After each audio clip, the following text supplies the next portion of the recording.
All right, hello everybody, and welcome back to another episode of Doc Who Pod. I'm Josh. With me, as always, is my co-host Jack Phillips, Hi there. and joining us again is Bradley Fuller. Hello, hello. How's it going, guys? Yeah, not bad, not bad. It's I'm surprised that Brad's joined us for the second week of season 2. Really, it's a nice surprise. Yeah, Well, he's I made making it us. out. He's making us done pretty get up well, at didn't I? 9 o'clock on a Saturday morning to do Oh. it, but Don't. I'm very tired. I now know how you feel when we record late on your time. I now know how you feel. So I apologise for any incoherent sentences if I don't sound like I'm making sense. It's because I'm very tired. yeah, just like every other podcast that we've done. Yeah, although this one is just purely self-inflicted. I was up playing Saints Row last night, and I don't think I went to bed until about 2 in the morning. So but I will say I quite enjoyed Saints Row. But that's for a different podcast. That's a different podcast. Let's jump straight on with this one. Tooth and Claw, a nightmarish. What would you call it? Like not a fairy tale, but what's like an old Fantasy. werewolf story, like a fantasy. Yeah. Yeah, Yeah. that sort of thing. What did you think of it, lads? What are your overall thoughts? Confused because Tooth and Claw is actually my tattoo studio that I go to, so it was quite funny to see that. But Is it really? yeah, Tooth and Claw. That's where I go get my tattoos done. It's Are they shout out Doctor to Who Tooth and Claw, by the way. fans? I don't know. They could be. They must be. I never asked really. I'll have to I ask think next you're time gonna have I'm to get a over Doctor Who tattoo now. You should get the Doc Who pod logo. there. Yeah, I feel like I should. Yeah. I love Just how you're pure like the commitment place there. I go for my tattoos. You've got one tattoo. I've got two. So Have you? What's the I've got- second I- one? Didn't you see it when I was out? Oh no, you didn't see it, did you? Have you got another tattoo? Yeah. So the other side, like my chest is now covered in 2 tattoos. What's so you've got the eagle? What's the other one? I've got Spartan with a shield and everything. Fuck off. Seriously. I I don't think I'll I be knew in another this. country. I don't just think I realised 'cause knew the this. The last time I was in Dubai, it was October. I got it done in January. What the fuck? And you didn't? It hasn't even been mentioned. Well, I thought As if you that knew. hasn't come up. Send a photo in the group chat. What's this shit? Okay, fair enough. Well, my mugging you off didn't really work there, did it? Yeah, you dickhead. Right. Anyway, flying monks. Well, not just any monks, bald monks as well. It's a strange intro, isn't it? What did you think of it, Brad? The episode in general, I like this episode. To be fair, I think it's proper good. Also, something me and Jack mentioned as well. The CGI goes up a gear here. The Oh, werewolf it is really quality. does, doesn't it? Yeah. And I'll tell you Yeah. what, Van Helsing is one of my favourite films with Hugh Jackman. And I was Jesus just Christ. that I love Van Helsing. I think it's a brilliant film. And the CGI of the werewolf transformation in that cage was just pure Van Helsing. I was like, yeah, I'm on board with that. That was really, it made up for the shit CGI last week. Now, so the biggest question is before they turn into a werewolf, what is the person, Jack? What is the person? Ah, right. So I got confused. Well, not confused, right? So Some genders. yeah. So the person in the cage, I thought originally was a woman because it sounded like a woman. Then I thought it sounded like a child, and then when they cut close to the face, it was like, huh, that's a man. What the fuck? Honestly, I genuinely was It like, was oh, great it's a- seeing the thought process. it was really weird because you don't actually see you just see the hooded figure in the cage. And I was like, oh, right, okay, yeah, that's obviously a man. And then they started speaking, and I was like, wait a minute, that's a woman. That's really weird, but fair play. And then Brad, like, I just see Brad in the corner just pissing himself laughing, and I'm like, what are you laughing for? And he's like, it's not a woman, man. I'm like, it sounds like a woman. And then I was listening closely again, and I was like, oh no, it's a child. And he's like, mate, that's not a child either. Okay, interesting. Yeah, I Right. don't know. It's just obviously it was a man, like you see the transformation, but a very pasty looking man though, with black eyes as well. I think that was a giveaway that he wasn't from Earth. These kind of just pure black eyes, pasty skin, turns into a werewolf, and the doctor's like, don't think he's from around here. Oh, yeah, fair enough. Let's get to the transformation a bit. Let's go through it sort of not beat by beat, but let's go through it in chronological order because I do have a bit to say about the opening scene and the flying monks and everything. Did you guys Yeah, like let's it? I did actually. It did make me laugh though because the bald man comes in and he just goes, "We only want one thing," and I was just sitting there thinking, he's going to say a hair transplant. But no, I've got to say the only thing that I get why they did it because of course choreographing fight scenes is very expensive and very time consuming. And there's a lot of kind of quick camera cuts and changes and everything like that, which makes it a little bit disorientating, which I get why they've done it, because they want to show there was a quick attack and everything like that. But I'm assuming they did that as well, because if you cut really quick and you chop and change, you don't actually have to show the full fight scene. You just have to show certain, like you could just focus on one character, and it makes sense if you was to cut and chop and change between. But yeah, interesting villains. I've got to say, didn't expect bald monks and a werewolf in this one.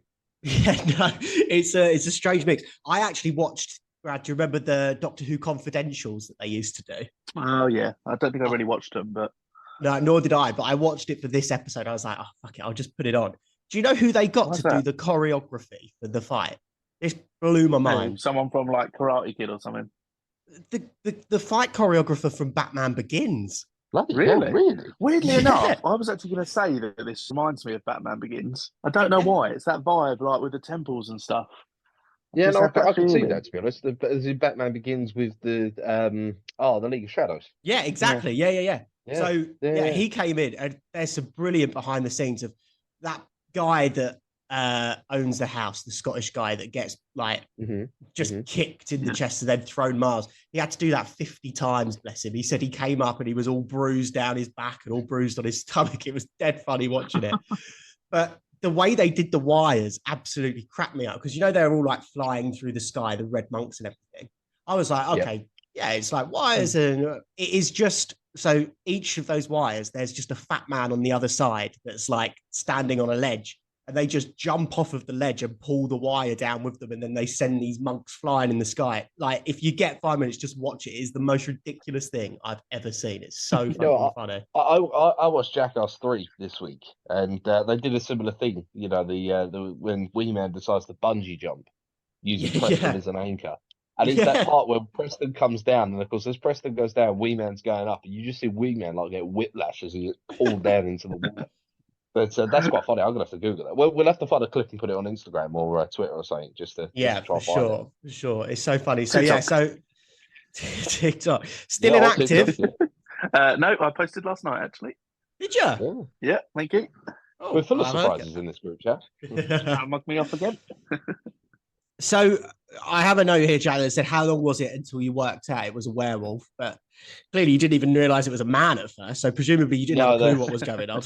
No clue. Oh, well, actually, I did kind of have a clue. I think it was when they were at dinner and they're talking about it, and I was like, oh, it's going to be a werewolf, which was quite cool, actually. I've got to say, they kind of they did make it obvious. Like, looking back, it was like, oh yeah, they were dropping hints and everything like that. But I quite like that, because it does build the tension throughout the episode. And I've got to say, this is quite a tense episode. You know, you just don't know what's going to happen, and because you've got lots of people, there's lots of targets. You know, anyone can die. You know, all right, you know that the Doctor and Rose are gonna be fine, but you know, people like Queen Vic, the owner of the house, the lady of the house, you know, you don't know who's going to live, who's going to die, which I quite like, actually. I quite like. Yeah, and there's some fucking gruesome deaths in this one as well, to be fair. Like, again, in the behind the scenes, they were like, have we gone too far? Have we made it too scary for a kids program? I was like, to be fair, yeah, that first guy that gets like where the wolf drops down from the ceiling and then lifts him up. I was like, oh, fuck me, that's brutal. Oh god, that was You don't really see anything though. You hear it though. It's the kind of jump scare kind of thing, isn't it? You know, for a kid, that's got to be pretty scary. Yeah, true. Yeah, it was pretty fucked up. But yeah, I mean, what do you think about them sort of taking a folklore story and sort of like giving it a basis in reality? So they're like, oh, it's scared of mistletoe because they've made it scared of mistletoe. That was how they trained it to obey them, and that sort of rewriting of history. What do you guys think of that? Yeah, I quite liked it. It reminded me a little bit of the Unquiet Dead, and it's the direction I thought they were going to take the Unquiet Dead in, because I thought with the Unquiet Dead, I thought they were going to, the whole experience was going to be Charles Dickens' inspiration for A Christmas Carol, with the spirits and everything like that. That's the direction that I thought they were going to take the Unquiet Dead in, but they didn't. And of course, they've taken it, and it's like right at the end of the episode. You know, the Doctor's like, "Oh yeah, she was what was it? She had haemophilia." Oh yeah. The Queen is a werewolf, and that was it. And it's just, you know what? It's just stuff like that. You just like, oh, okay, that would technically makes sense. All right, we know what, or do we know that the Queen wasn't a werewolf? But it's just something like that. It just gives you that little bit of, it could be. Which I quite like. It's clever writing. It really is clever writing. And I did put that it does explain why Prince Andrew is a predator. Yeah, exactly. Yeah, again, on the behind the scenes stuff, they say they actually had Stephen Moffat on behind the scenes because apparently he was really involved in this series. Even he was basically deputy showrunner, which I didn't realize until I watched this. Yeah, and he was saying the way you get the kids engaged, is to have a scary monster. The way you get the adults engaged is to have a psychological horror sort of theme running through it, and I think that works pretty well, to be honest. Yeah, no, agreed. And I think that's what the later seasons of Doctor Who, certainly the Chris Chippendale era, it sort of lacks that psychological horror behind it. It is just monster of the week. So yeah, it was an interesting episode. What I noticed as well, if you take the Christmas Invasion as episode 1 of series 2, it follows the exact same formula as season 1. So you have the Christmas Invasion, you introduce the Doctor. Episode 2, you then go into the far future, which is New Earth, which was set only 23 years after, apparently, the end of the world. And then episode 3 is the historical one where they're planning to go somewhere, end up in the wrong date and have an adventure as a result of it. You know what? I did put that note as well, and the fact that the Doctor fucked up where they were supposed to go again. Yeah. I just don't get me wrong. You kind of make them, say if you was going for, the 1800s and you were going for Cardiff and you ended up in Swansea or somewhere like that, or, even if you ended up in America or something like that, as long as you was in the right time, you're like, okay, right, that's a little bit. But that's 2 kind of massive cock-ups that he's made on the time and the location as well. It's a bit of a running theme as well, though, isn't it? That happens quite a lot throughout that the Doctor can't seem to fly the TARDIS. And it comes up a lot more in future series as well. Yeah, for sure. I think there's an episode where, is it the Doctor's wife, where the TARDIS comes, it gets embodied in a woman? And yeah. And she says, the reason you don't know how to drive me very well. She goes, I never took you where you wanted to go. I always took you where you needed to go. Needed, yeah. Baby, where we're going, we don't need roads. Yeah, exactly. So reference there. Yeah. So the monks then infiltrate the house. They infiltrate the Queen's guards as well by feeding them all tea. And I just thought it's just dead lucky that all those Queen's guards took a sip of that tea at exactly the same time, and they all start passing out at exactly the same time. Well, I've got to say, very convenient. The roofie coladas were strong there. That was it was just again, they were like, right, we've got to get rid of the guards somehow, and they were just like, oh, let's just make them all die by kind of poisoning them. But I don't know. Again, it's just a convenient plot point, isn't it? Really, you wouldn't have.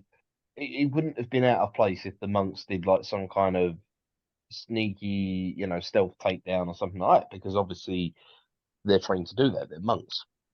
But again, I guess 2 things. 1, it's convenient for the plot, and 2, some kind of stealth takedown scene would have probably been a bit more expensive than 4 dudes drinking a cup of tea.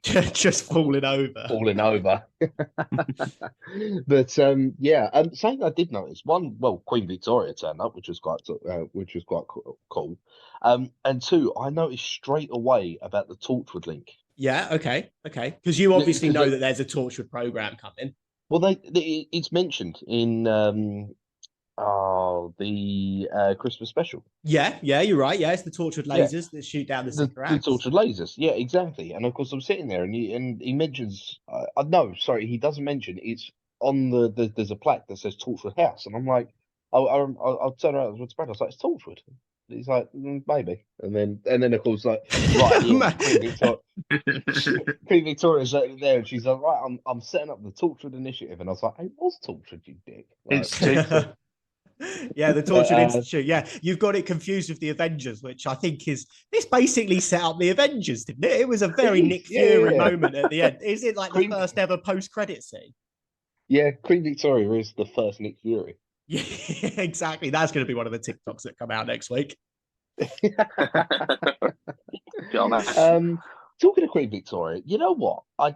The only thing I didn't like about this episode was Rose interacting with Queen Victoria. Yeah, it gets a bit irritating, doesn't it?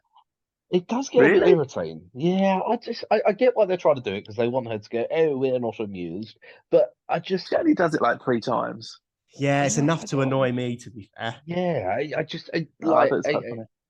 again. Well, this is it. I can see why they've done it because they wanted to just add like a little bit of light humor into the. I suppose you could call it a horror series, like kind of a horror episode, really. Yeah, for But sure. it just, yeah, I don't know. It just did get on my nerves a little bit. I was like, oh, that's not. And it was kind of out of character for her as well. You know? Yeah, I'm inclined to agree, to be fair. Like, it makes for a funny joke where she's like, "I bet you a fiver," and he's like, "Oh, I'm a time lord, it would be an abuse of my power." Tenner? Yeah, go on then. Very funny. But Yeah. it should have stopped there, or it should have been done more subtly. Like, she can't just say, "Are you amused? Are you amused? Are you amused? Are you amused? Are you not amused?" Fucking hell, Rose. Give me Yeah, off. yeah. I don't know. It just seemed a little bit, kind of out of character for us. But look, hey, that is what it is. It's not the worst thing in the world, but it was just a small work. I think it's a But bit where she's starting to get used to travel with the Doctor. Like she's enjoying the light-hearted side of traveling back in time, forward in time. Especially when you think as well when they're in that room and they pause and she sort of looks at him and goes, "Werewolf," and it's like it's a big thing. Like she's like, "Oh my god, we found a werewolf." yeah, no, Yeah, that's true very because true. they do kind of like celebrate twice, don't they? The first time is when they first meet Queen Victoria. They're like, "Oh my god, that was Queen Yeah, Victoria," and then they're like, "Oh my god, that was a werewolf," which I quite like because it shows that they're not just bouncing around just for the hell of it. They're actually going and seeing the universe and timeline and everything like that, which I quite like. But Hmm. yeah, I don't know, just the Queen Victoria thing, just yeah, it was just a small thing. It was a small thing. No, for sure. But the transformation on that werewolf, we sort of briefly mentioned earlier, it is fucking brutal. Oh, I mean, yeah, the thing with the reason I compared it to Van Helsing was because with Van Helsing they actually used, I believe they used anyway, like kind of an actual prosthetic on the face. So what Okay. they did is they cover. I may be getting confused with I think it's American Werewolf in London or something, or London, whatever it is. But they actually put a layer of latex over the face of the actual actor, and then they had a prosthetic that went over the mouth that actually physically extended. And the idea Okay. was that they put underneath like I can't remember if it was blood or like more skin or something like that. But the idea is the nose actually kind of like the mouth and the nose extended into like a point, and that was how it was done. And then they brushed it up with CGI and everything like that, and that's why it looks so good. And I was just like, I was watching that, and I was like, that actually looks like that. That looks like that. That's been done really, really well. And as I said, it was Interesting. quite nice to see because the CGI for the last episode was just it looked like it looked like it'd been done in a year 9 ICT class. Yeah, clip art or something. Well, this was Yeah, like there was no practical effects here. This was all CGI, which I it was found really CGI. interesting. Yeah, totally Wow. CGI. The attention to detail that they went there is like when it's walking down the corridors, they had someone in like a morph, like one of those green morph suits that would like blow on the candle to make it look like the wolf was. So they had like a series of candles and people just blowing it as the wolf would be walking past. So they really went like hard into it. But again, on this People were behind the blowing the scene wolf. thing, blowing blowing the candles. Sorry, I don't know. Maybe they were blowing the wolf. Maybe that's what they're into. God, that's a sexual harassment case for the BBC next year, isn't it? But again, the Wolf comes behind up the and for fuck's sake, go on. no, God, I'm teasing. I'm teasing. Um, but yeah, the behind the scenes of the actual transformation is just this guy like bending his body in ways like it's scarier without the CGI additions. Again, watch it; it's fucking brutal. But it cuts back to Moffat, and Moffat says the more domestic something looks, the scarier it is. So the CGI is just based off a dog. They wanted it to look more like a dog than a Yeah, wolf, yeah, so that yeah. it resonates more with them. And I thought, yeah, that works. To be fair, right? Yeah, no, I think that works. That was spot on. It just looks so good, and even even when it comes out the cage, you can tell that wasn't done practically, but it still looked good. When it punches its way out of the cage and then rips the rest of the cage open, you're like, yeah, that looks as realistic as a werewolf getting out of the cage would do. It's, Yeah, presumably. which yeah, well, if it was to happen, that's how I imagine it would look like. The only CGI that I think lets it down is the wolf vision that we keep on getting through this episode. I'm not a big fan of that. It was kind of like who are the bad guys in? Well, I said the bad guys. Who's the villains in Father's Day? Oh yeah, The the Reapers, Reapers. is Yeah, it? Oh, The the Reapers. Reapers. Yeah, yeah. It's like that, but they've put it in like a grey tone instead of red. Yeah, for sure. I It's a just thought similar it sort could of have done thing with as well. that. What do you mean? Well, like sort of the way they attack, like and the way that you view their eyes, it's like a similar sort of format for a villain. Okay, Yeah, fair enough. Yeah. again, it's that kind of. I was trying to think of the film that it reminded me of, and to be honest, I still can't think of it. But there's a horror film where you kind of like follow the kind of the main villain or like the monster in its own eyes, and it's that kind of similar thing, that floaty camera kind of that that follows them up the stairs or follows them into the room or something like that. And I do think it's a kind of a horror, kind of trope again that they're Yeah, I trying to pick think up on, which it's a bit I don't sort know. of Terminator when you see it through his eyes. And then is it Resident Evil as well? Is it the second one where you've That got was it. that Yeah, you spot on Nemesis or because they something? yeah, they do Nemesis and they also do the dogs as well in Resident Evil 1. That was Yes, the that's horror it. movie I was That's the thinking one. of. It's the dogs in Resident Evil 1 that's chasing around you. But again, it's an animal that's turned into a monster. And it's trying to show that it's low, it's fast, it's got eyes on the target, and that's kind of how you would do it. Which I don't dislike. I don't like it. I don't dislike it either. Yeah, no, I totally agree with you. Another thing that I didn't really like in this episode um, is sacrifices for the sake of sacrifices. And it happens twice in this, first with the Queen's Guard and then with Hmm. Sir Robert or whatever his name was. Well, look, there's two things I did pick up on that myself. There was two things I thought. One, the Queen's captain. At the end of the day, it's like the president, isn't it? Kind of if the president, when they're traveling in the three helicopters, if a rocket's fired at the president's helicopter, one of the helicopters has to go in the way of the rocket. Jesus, really? Yeah, because you're protecting the most important person.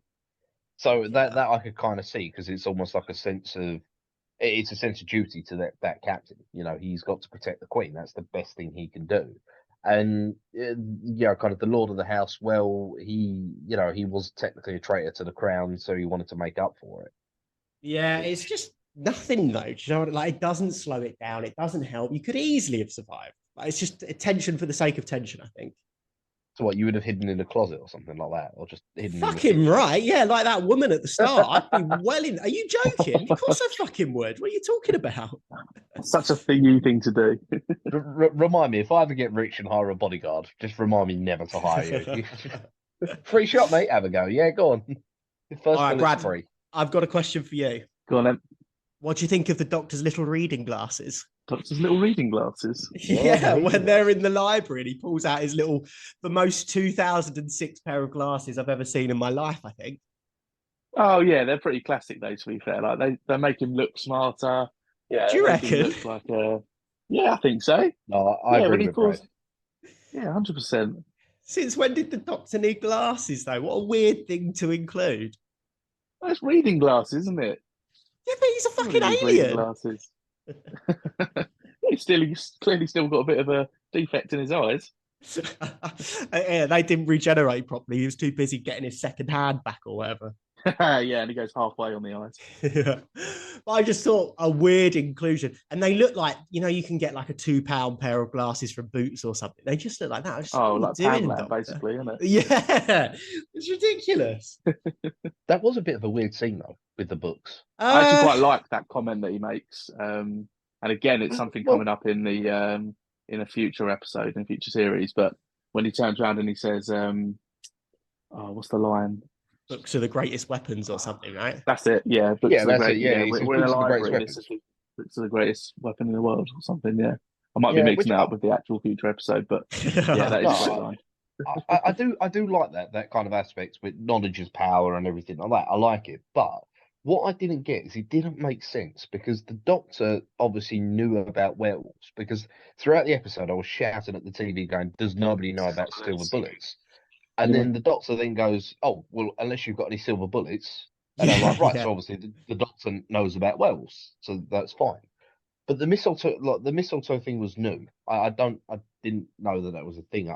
It may not be a thing. It may just be a thing that they included in, in the Doctor Who episode. But for seeing as the Doctor already knew about werewolves and everything like that, I just don't understand why he had to read up on werewolves if he already knew about them. Yeah, fair enough. I sort of got the idea that he knew about like the lore of werewolves, but he didn't know about like this specific, because it's not a werewolf, is it? It's a human that's been embodied by an alien that turns into a wolf. So, and I also think he was trying to look for like a practical solution because it turns out that this whole house had been designed to trap the werewolf. I think he was trying to find some clues into that, right, Brad? Yeah, he's just trying to find a way of how to actually defeat it. Like you say, werewolves aren't actually real, so it's not a real werewolf. It's an alien, as he says. I can't even remember what they call it. Some random alien name from another planet. But yeah, it's not a werewolf, so he has to actually look and find what can be used to defeat it. Yeah, and alternative solutions than silver bullets as well, because like he says, he doesn't have any on him. Yeah, and that's also not a real thing because werewolves aren't real. Oh, yeah, I mean, they might be. Let's remember that. I mean, they might be. You never know. I really like that library scene. The only thing that doesn't make sense is if the werewolf can't get through the doors or the walls because of the mistletoe, and he drops in through the ceiling. Yeah. Doctor then locks him in to the library. How does he get out? No, he leaves the door open. He shuts the door. No. No, he doesn't because they barricade doesn't everything. shut the door. Yeah, no, he doesn't shut the door. So I was about to moan and go, how did the wolf get through the door that he couldn't get through the other side? But he doesn't shut the door. The door's open and the wolf comes through the door. All right. Yeah, Fair enough. So we can blame the doctor for that one. Could have contained it in the library, but no, he was just wait around. till sun up and then kill it as a normal human. Perfect. Yeah. which by the way, talking of killing a man, Queen Victoria being strapped. Oh, mate. She pulls out a gun and just caps him. Like, she just pops a cap in him and then blames it on the captain. She doesn't That's even take what I it. loved. Yeah. She's got fucking no shame. She will just point blank kill a man and be like, it was the captain. Well, I don't know. The captain that did it, yeah. I mean, damn. How many times has she done that before? That's what I want to know. She was the only person at wrong stripped. She killed everyone. Yeah, exactly. No, I love that. I think that's brutal. Michael Caine wasn't there. It was just Queen Victoria the entire time. She was just like, yeah, that's it. I'll take on all of them. But I did think that the kind of head monk, I guess you could call him, was actually going to survive that. I just had it in the back of my mind that I was like, oh, he's probably got some kind of superstitious power that means that he's also immune to bullets or something like that. But I was surprised that they actually just killed him dead there and then. Yeah, so did I, to be fair. As well. Go on, mate. No, I don't know about you guys, and this might just be a me thing, but that head monk gave me Christopher Eccleston vibes. Yeah, I could see it. A similar vibe, doesn't he? I genuinely looked because I've not watched this episode for a long time, and when he came up, I thought, "Is that Christopher Eccleston?" And then he gets close, it's clearly not, but it just gives me that vibe, and it's just weird. I do completely agree with that. They do look very, very similar. Yeah, I don't know. The funny thing is there was a bald referee in the World Cup, and he just kept reminding me of him. Oh yeah. I thought when the Queen popped that guy, because it happens off screen, I was like, right, okay, now is he pretending to be the Queen? Is that what's like? I knew how this episode ends as well, and I was like, oh, so like that felt like you said, like an unresolved plot point there. I thought for sure something else was going to be happening. Yeah, that's it. I genuinely thought that they were gonna, he was gonna come back, and it was just like I've survived the bullet kind of thing. Like, Commissioner Gordon and Batman. Yeah, fair enough. Speaking of Batman Begins. Which, by the way, today's Batman Day, apparently. Well, I saw that on Now TV this morning, yeah. Yeah. They're showing The Dark Knight in 4DX in Basden later. Are they Oh, mate, that could be worth going to, It could be, but I'm going to watch Oppenheimer later today. Dead. And I can't really spend 6 hours in a cinema today. That's just too long. Of course you can. Do you remember when we did all the Hunger Games? No, the one we did was we did back to back Endgame. Yeah. We did Infinity War straight into Endgame. Yeah. Who did I do Hunger Games with? Maybe that must have been your other friends. Yeah. So what did we do? We did Infinity War straight into Endgame. Yeah, so we watched Infinity War in the cinema, then came out for like a 10-minute break, and then they put on Endgame at midnight. That's fucking sick, to be fair. That was peak cinema. That was. Oh yeah, the Doctor's got a very sensitive tongue, should we say? Oh yeah, he's a bit What? rude in this episode, isn't he?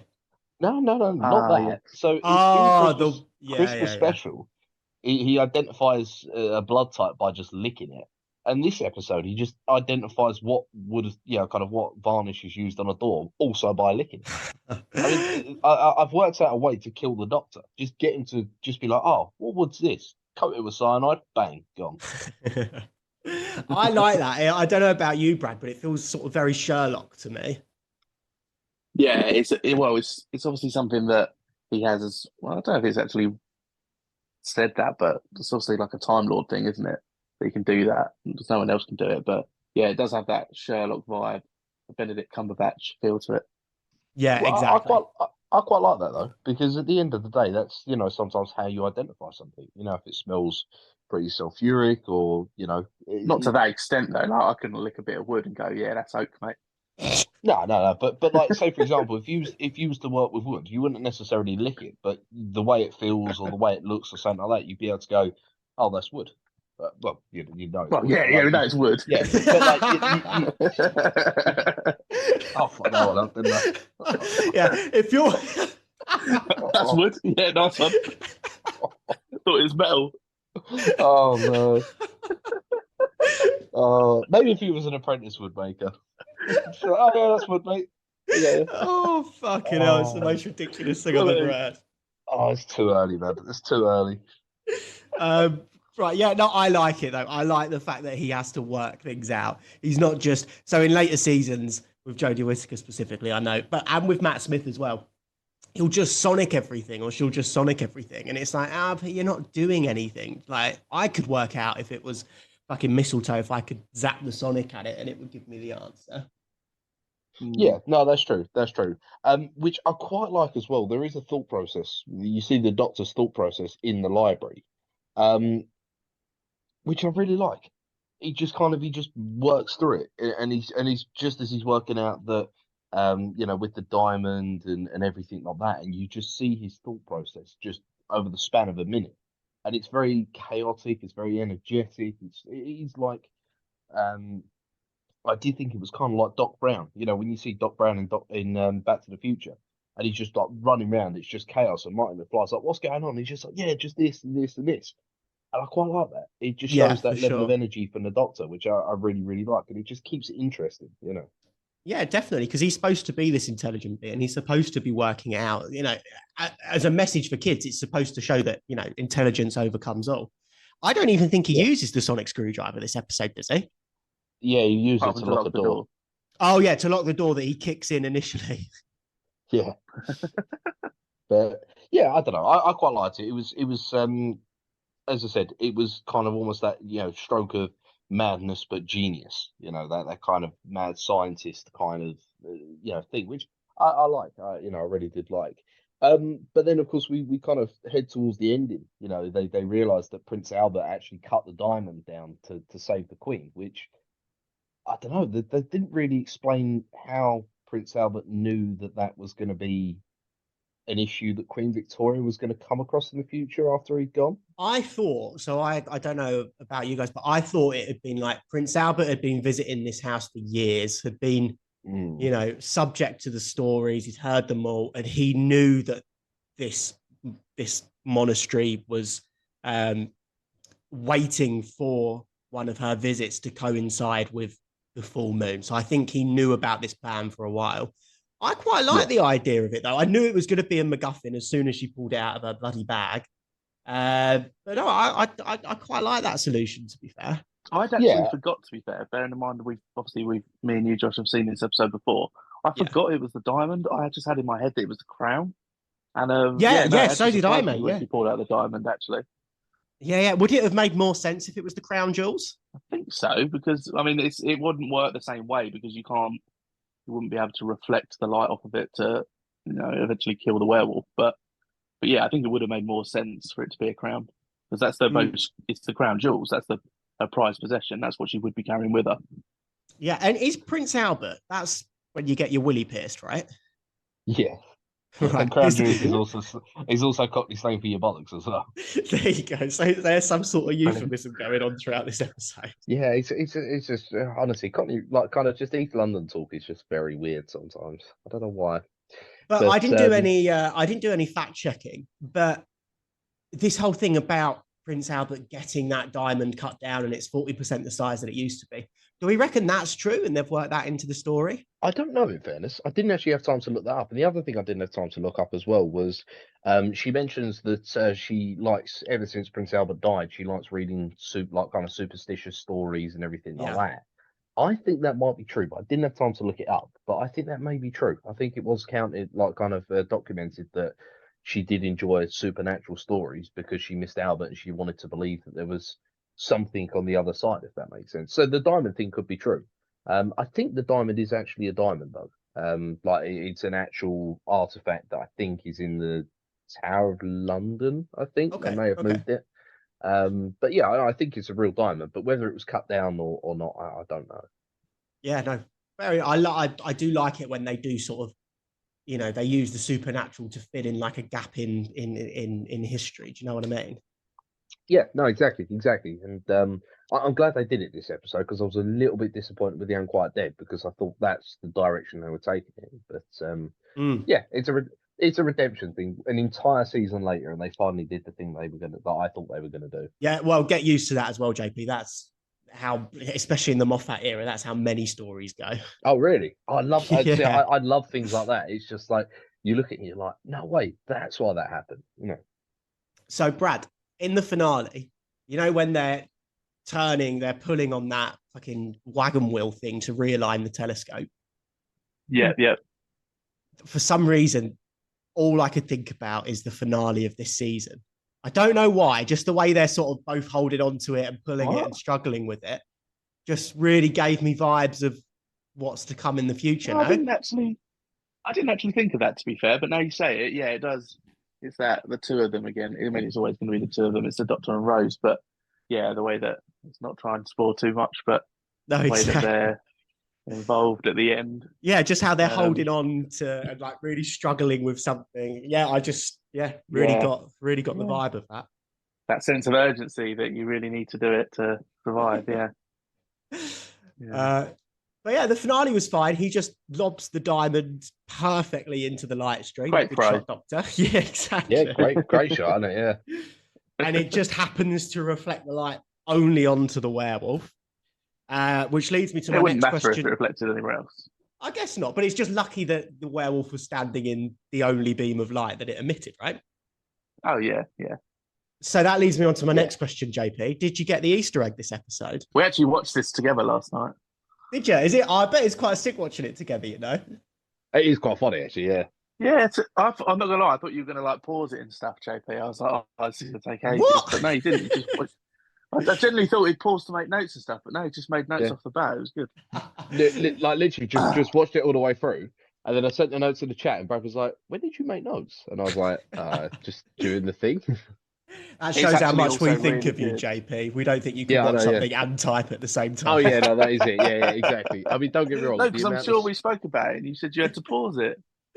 No. The only reason I have to pause it is because I'm watching it on my phone. So to write notes, I have to stop the thing. So it pauses it. But I can write notes and do that. It's just that it may not make sense or have kind of correct grammar or spelling. But yeah, I've got to say it's very fun trying to watch Jack make any sort of link to any sort of angel in it. I'll tell you what, there is going to be some reaching in this episode. I'll tell you. I was going through the whole episode thinking, right, how can he make that angel related? How can he make that Moonlight? That's got to be something with angels. Oh yeah, that was it. Yeah, you're on that similar line. Oh, right, get ready for a reaching here because I'm still working on the angel thing. I just, in all honesty, I couldn't find something that was blindingly obvious. But they were going on about mistletoe. And mistletoe, we all know, is Christmas time. It's a Christmas thing, isn't it? Yeah. So what I was thinking, the mistletoe, kind of like Christmas spirit of angels, all that stuff. And also when the werewolf gets hit by the light, refracted from the diamond, he kind of goes into like an angel pose, like the light behind him kind of looks very angelic. So I'm still going with the angel thing, but I do feel like I'm reaching for this one.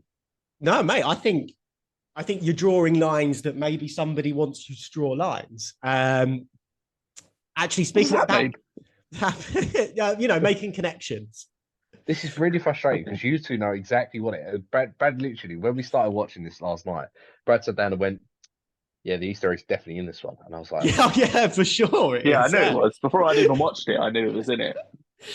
So we may or may not be texting each other right now saying how much of an idiot you are, Yeah. or how we're very scared that you've got it right. Could be one of those two things. Yeah. Could be. Actually, no, there is something I want to mention though. Just quickly talking of Easter eggs, there is a Bad Wolf reference in there.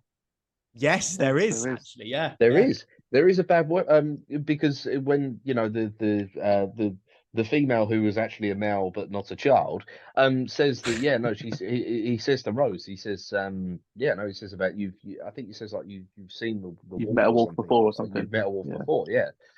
Which I did notice, and then it did put me off a little bit because I thought, oh, for God's sake, they're not doing another Bad Wolf reference, are they? That could be the Easter egg. And I've just missed Bad Wolf the entire time because I've gone, I've just blocked it out. But Bad Wolf 2.0. yeah, it could be. But no, I mean, look, that was quite a nice little thing as well. So I noticed that, and I noticed the torturous one before it was announced at the end. Yeah, the blue light, the bit where the wolf turns a bit angelic. Brad, flash forwarding though, Brad, I got vibes to the end of season 3. When someone's old and becomes young. Yeah, that does have a similar sort of a vibe to it. I don't really see any other link though, other than just the way that it's the BBC using their CGI special effects sort of thing, isn't it? They obviously didn't have a budget to do different things. Yeah, to be fair. Yeah, I was actually I've been watching some random episodes of Torchwood, which we'll come back to in a second. And like, do you remember the Children of Earth series that they did, Brad? Yeah, the one that got absolutely slated, but I actually really liked. Yeah, it's fucking amazing. Where they've got one alien great series throughout the entire series that's like the big bad. And it's got like its roar is so fucking familiar. And I was like, where do I know this roar from? And it's the fucking Nestine consciousness from season 1 of this Doctor. I'm like, how can you? This is your main character. How are you using the same thing from the very first? What, it's the actual same character, or just the person who does the voice, sort of thing? Just the same noise, different alien, but the same noise. Oh, same noise. Okay. Yeah, same noise. Well, speaking of noises, the noises for this werewolf, how do you think they did it? I'm guessing one of the sound crew has a very big and angry dog. Okay, Brad, any guesses? I was going to say, do they like do it through like a, I'm trying to think of something what it could be. I was going to say a Pringles tube, like something like where they make a noise through. When you make a noise, through like a tunnel like thing, and it makes that sort of echoey noise. That's what I'm on the vibe of. They didn't make this in the 1930s. They've got access to other things. I can't think of what it would be, but what you think if you just talk into a Pringles tube, it just comes out sounding like a werewolf? What are you talking about? No, but it's like on the Doctor Who theme. It's like when you talk into a fan and it sounds like a Dalek. Happens. Yeah, fair enough. But that's also words and the voice. This is a growl and a roar and a freaking snarl. Same thing. Sounds. Anyway, I thought it was going to be something clever. I thought it was going to be like they've reversed a dog's bark or something like that.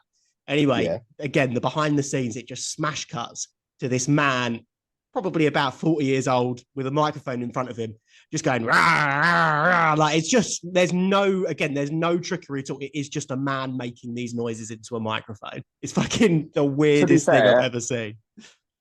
Okay, now you've said those sort of noises. My point sounds stupid, but I was thinking more of the howl. That's why I thought that. Okay, but again, not the weird little roars. The howl is just a 40-year-old man making a howling noise. Oh, well, that's rubbish. Blame the BBC for that. It's so funny. Again, you got to watch it. That kind of, you look at. Did any of you see the James May, Our Man in Japan? Yes. Because he goes to that animation studio, doesn't he? Oh yeah, he does the anime, doesn't he? Yeah. Yeah, he plays the part of the dog, so that does make sense. I thought he was going more on the lines of Star Wars and the fact that the TIE fighters were based on the sound of a baby elephant. Were they really? Yeah, seriously, look it up. The TIE fighter noise. He's mixed in with a baby elephant in there. Oh, I love that. To be fair. Yeah, yeah. Speaking of, have you It's, seen the clips of Darth Vader being voiced by Dave Prowse instead of what's the guy's weird, name? isn't it? L. Jones? James L. Jones. Yeah. James L. It's Jones. Yeah. so funny just hearing this It British is. guy. But he's more Scottish, isn't he? I think he's more Scottish, and it's just Yeah, like yeah. you're just like, oh, that doesn't sound like Darth Vader. That's very weird. It's very strange. But Yeah, that's very weird. so yeah, sorry, bit of a tangent there. Yeah, and then it just sort of wraps up. I don't know what happens. He just sort of disappears into oblivion. Yeah, I mean, of course, the biggest plot point is, I did kind of think that they were going to go in the direction that they did with Queen Victoria being a wolf, because, the Victorian age, we know, you got the revolution, everything like that with the, what do they call it? The Industrial Revolution, that's it. Where everything was suddenly kind of improved in terms of technology and everything like that. And the Doctor makes a comment, and he says, "Oh yeah," because they say that the wolf wants to go after the Queen. He says, "Oh yeah, no. If the wolf bites the Queen, then just think of all the weapons and it will just come on leaps and bounds." And I was like, "Oh, I wonder if they're going to explain that's how the Industrial Revolution started. That was Queen Victoria was actually a werewolf, and they did it right at the end, which I quite like actually. It just adds that little bit of kind of doubt in your mind. You're like, oh, okay, could Queen Victoria be a werewolf?" Yeah, that's a good point. How do you think the royal family actually feels about that? That the BBC have basically suggested the royal family could be werewolves. Oh, it's funny though, isn't it? That's a good question, to be fair, because we do get like Queen Liz and everything. Well, they must sign off on it, mustn't they? Yeah, they must know about it. And I mean, I'm pretty. I don't know if this is true, but I'm sure the Queen is a fan of Doctor Who. And yeah, she must be. Well, she's in a couple of episodes, for fuck's sake. Is she? Yeah, it's in quite a few. Yeah. Well, not actually her, but that would be fucking sick. That's why I was really surprised. I was like, wait a minute. Well, I think they're probably quite happy with it because it distracts from the fact that they're lizard people. So it's like the perfect red herring for them. Yeah, true. Beat me to it. You beat me to it. I was going to say they nearly got it right. They're happy with it because they nearly got it right. But exactly. If they think we're werewolves, they'll stop thinking we're lizard people. Yeah. Yeah, they won't try and turn off all the heating in the house. They'll just be like, "Oh no, he's got fur. They've got loads of fur. They can survive in the cold weather." Oh, talking about people with loads of fur, Brad, would you do the werewolf? Brilliant. No. I wonder if every episode this series is going to have a furry villain. I'm trying to think about episode 3, and I don't think there is, thankfully. No, I don't think there is either. Just strange bat creatures. I did have a question there. Fuck. Well, oh yeah. So the kitchen staff, they work out that it could be stopped with mistletoe, and they proceed to make exactly 1 bucket of mistletoe, and that's it. Come on, guys, what are you doing? There's like 4 of you carrying 1 bucket of mistletoe. Yeah, but it was a big bucket, though. It wasn't even a big bucket. It was just 1 tip and it's done. Yeah. You can tip over a big bucket this time. I'd be filling water pistols up with it. I'd be fucking having it strapped like one of those utility belts. Water pistols in the 1800s. Yeah, those water pistols in the Victorian times. Famous invention, of course, of the Industrial Revolution. There would have been something. The famed water pistol. But yeah, hoses. They must have had hoses. How did they water the plants? I never did. Watering cans. There you go. You just fill a shitload of watering cans up. I mean, you're probably better off and then pour it through the holes. Yeah, why not? Stand still, Mr. Werewolf. I want to water you. Yeah. But dogs don't like water at the best of times, and that's normal dogs, let alone a werewolf. Mate. I don't think a werewolf's gonna stand there and let you water it. No, this is true. This is true. But so that sort of wraps up the episode then, and we get Sir Doctor of TARDIS and Dame Rose of the Powell Estate being banished from England, presumably Scotland. Well, I don't know because she doesn't make it specific, does she? Because at the time, I think Scotland is owned by England. Yeah, it would have been the UK. Yeah, it still is now, isn't it? Yeah, I don't know. It's not owned by England though; it's just part of the UK. So it's own country. But I always thought, again, sorry, JP, we're fast forwarding again here.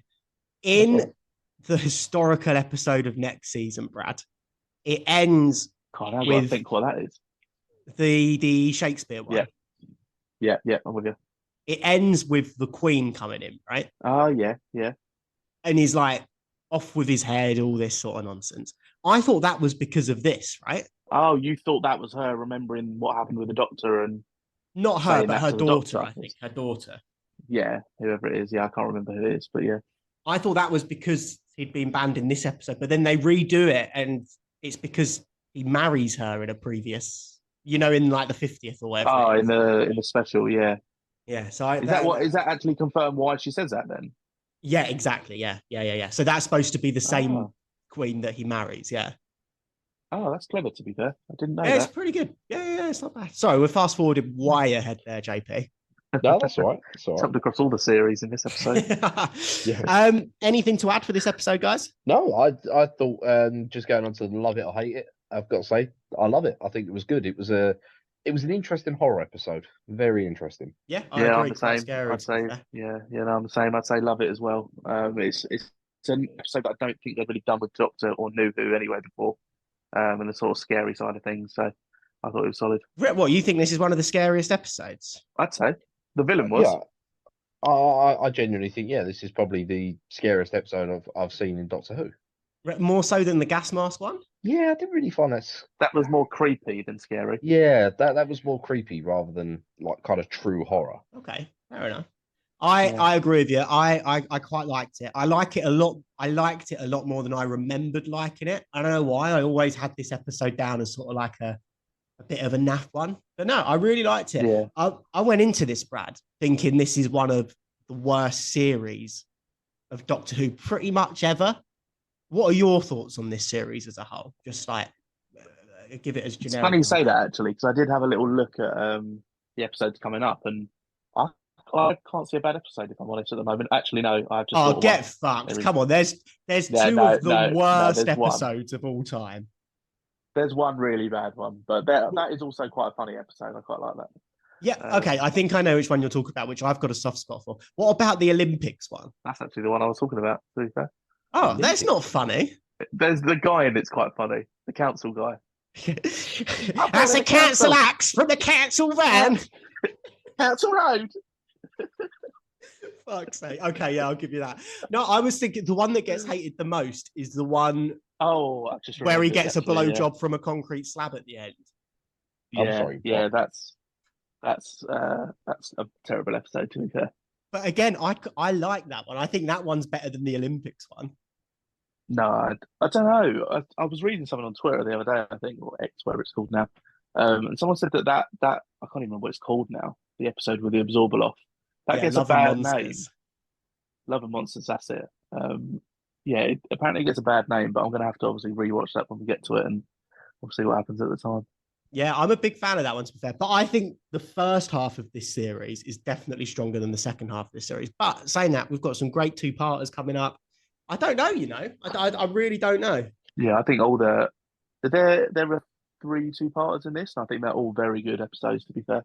Yeah, agreed with you. Especially the introduction of the Ood. I think they're the best ones, I think, as well. I completely agree with you. Yeah, completely. Yeah, that two-parter, the Ood two-parter, I think is going to be Jack's favourite episode. I can see that happening as well. Yeah, without a doubt.